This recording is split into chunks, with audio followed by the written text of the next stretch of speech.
Well, we finally hit it. We hit 100 weeks of Xur, and I thought in celebration of this milestone, I'd do something a little fun. So today we're going to take a look at the top 5 best and worst weeks of Xur inventories and take a trip down memory lane. Each week will be judged on how his inventory was viewed at the time, in addition to other factors like community hype, exotic quality, etc. The heavy ammo pack issues in early year 1 were not included in my ratings.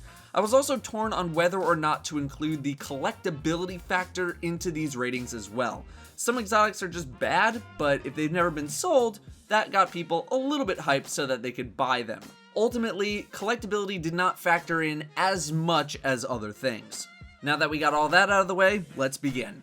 The 5th best week of Xur was week number 7, late October 2014. Even though the Armamentarium and Void Fangs were sold very recently, they were still very good items, along with the Crest being a good mid-tier exotic. What really drove this week home was the Suros regime. Suros was previously sold in week 3 and started to completely dominate the PvP meta, being the most used weapon in the game by significant margins. The people who missed out on week 3 were very glad to see this return, as Suros continued its utter domination until its first nerf, of which it hasn't fully recovered. On the other side, the 5th worst week of Xur was week number 85 back in April of 2016. For Titans, he sold Helm of Inmost Light, which isn't even a mid-tier exotic and has historically been towards the bottom in terms of quality. It was the first time he sold Lucky Raspberry and Purifier Robes, which you would think would invoke some excitement, but considering that the ATS-8 Tarantella had existed for all of the Taken King and was better, and that Purifier Robes were basically a gimmick that was figured out within a week of their existence, that hype died out pretty much immediately. Finally, while Monte Carlo isn't as bad as it used to be, it's still a pretty barely used exotic in the grand scheme of things, making for a bland week.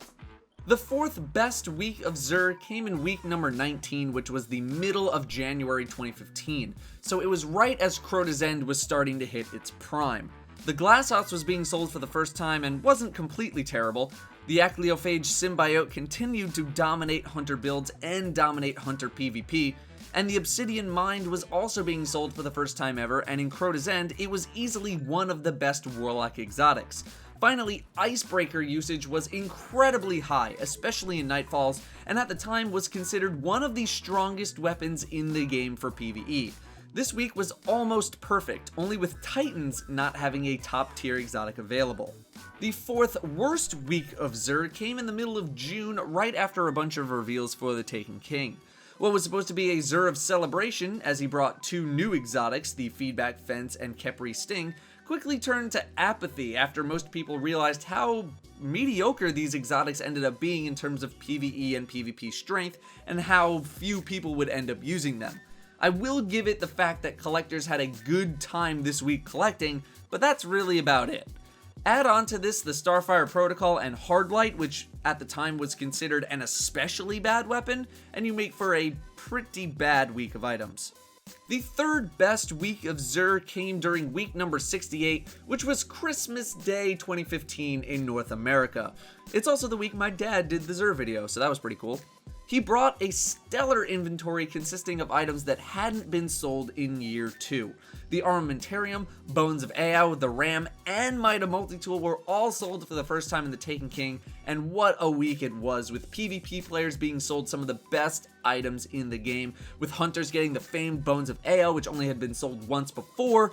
This was an incredibly good week for everyone, and is only beat by 2 very special instances of Xur. Barring any sort of gimmicks, this had the potential of being number 1.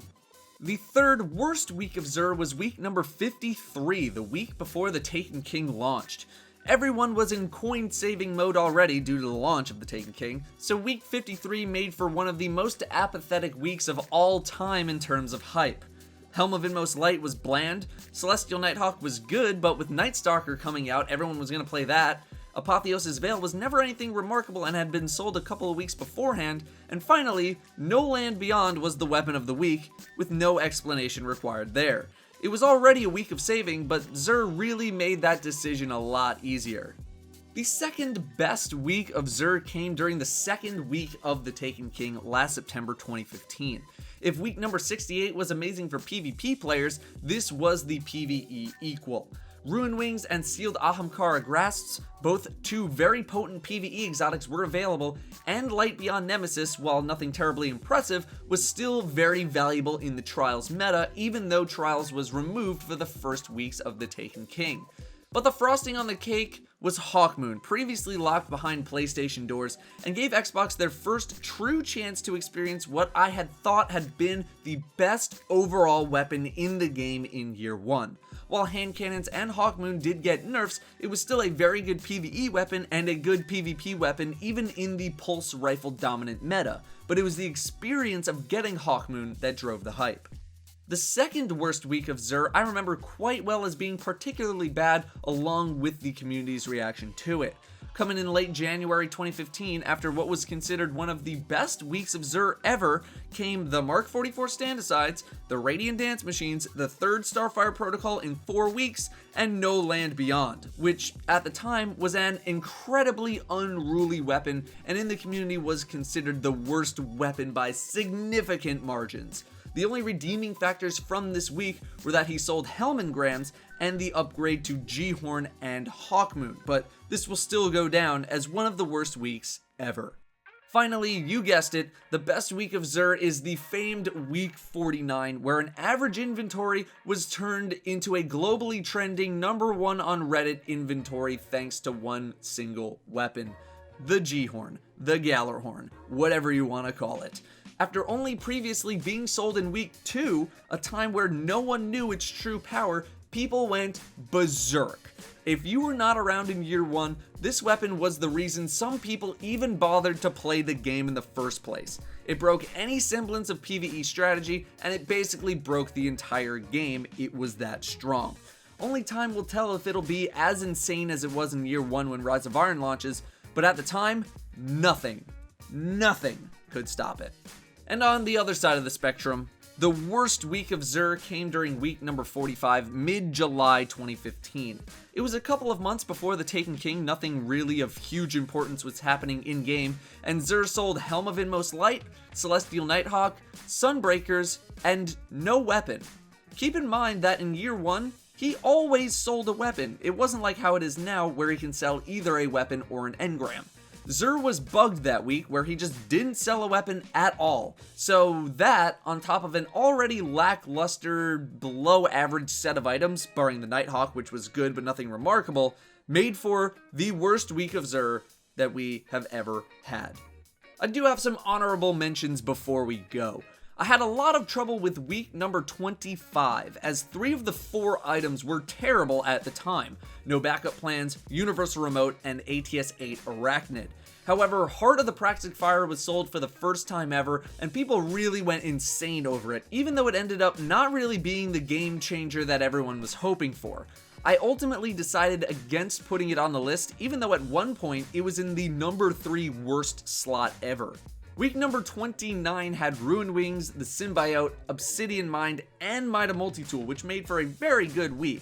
Mida was still coming into form around that time, and while all of the items here are fantastic, there wasn't that wow factor that some of the other top weeks had, but if you wanted to argue for this week, I would definitely hear it. Finally, week number 10 had very good items along with The Last Word, which was sold for the first time ever. It was in the number 5 slot for a very long time before I decided to swap it for week number 7. It was only after Suros was nerfed that hand cannons really started to shine.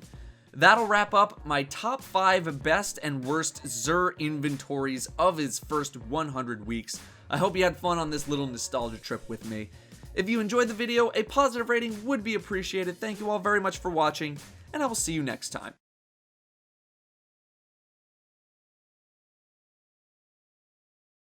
But you can see the large gathering of people. That kind of gives it away. All the way in the back here. Speak with me. So we pull it up. So you got a pulse rifle, shotgun, and sniper telemetry. Those level up your weapons a little bit faster. Got an emerald coil, so that's going to give a green smoke kind of effect for your sparrow, and then he has just the regular void drive. Are the emerald coil and the stealth drive. The emerald coil gives you a greenish contrail, aka like a smoky trail behind your sparrow. And the plasma drive permanently upgrades a rare sparrow to improve overall speed and durability. These upgrade your rare sparrows only, that's the blue quality. These upgrade your rare sparrows only, rare sparrows. Vehicle upgrades for your rare sparrows only, that is blue quality. Vehicle upgrades are plasma drive and emerald coil, upgrading rare sparrows, that is blue quality sparrows. You got the emerald coil and the void drive to upgrade those rare blue quality sparrows, upgrading rare sparrows, that's blue quality sparrows, rare blue quality sparrows, rare sparrows, blue quality, rare sparrows, blue quality, rare blue quality sparrows, rare blue quality sparrows, rare blue quality sparrows, and rare blue quality sparrows, blue rare quality sparrows, rare blue quality sparrows, rare blue quality sparrows, rare blue quality sparrows, rare blue quality sparrows, and rare blue quality sparrows, rare blue quality sparrows, rare blue quality sparrows, rare blue quality sparrows, rare blue quality sparrows, those rare sparrows, rare blue quality sparrows, for those rare blue quality sparrows, rare blue quality sparrows, rare blue quality sparrows, those rare blue quality sparrows, rare blue quality sparrows, rare blue quality sparrows, same function for those rare blue quality sparrows, rare blue quality sparrows, rare blue quality sparrows, rare blue quality sparrows, rare blue quality sparrows, rare blue quality sparrows, rare blue quality sparrows, Rare blue quality sparrows. rare blue quality sparrows, rare blue quality sparrows, Rare blue quality sparrows. rare blue quality sparrows, rare blue quality sparrows, rare blue quality sparrows, rare blue quality sparrows, rare blue quality sparrows, rare blue quality sparrows, rare blue quality sparrows, rare blue quality sparrows, rare blue quality sparrows, rare blue quality sparrows. 3 heavy ammo packs for 1 strange coin, 5 3 of coins for 7 strange coins, 3 glass needles for a bunch of stuff.